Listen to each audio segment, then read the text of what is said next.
పరబ్రహ్మ అయిన దేవుని పేరుతో ప్రారంభిస్తున్నాను. ఖురాన్లో అల్లా చేత రక్షించబడిన వర్గం ఏది? అల్లా ఎవరిని రక్షించాడు?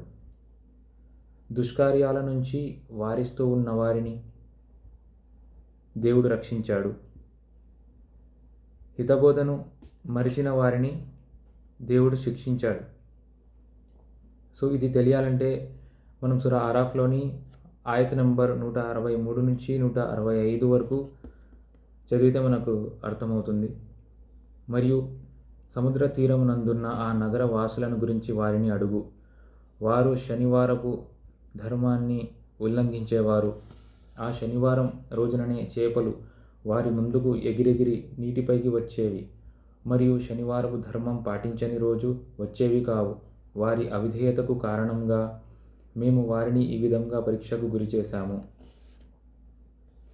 వారిలోని ఒక వర్గం వారు అల్లా ఎవరిని నశింపజేయనున్నాడో లేదా ఎవరిని కఠిన శిక్ష విధించనున్నాడో అలాంటి వారికి మీరెందుకు ఉపదేశం చేస్తున్నారు అని అంటే, అతను అన్నాడు, మీ ప్రభువు ముందు నాపై నింద ఉండకుండా మరియు వారు దైవభీతి గలవారు అవుతారేమోనని.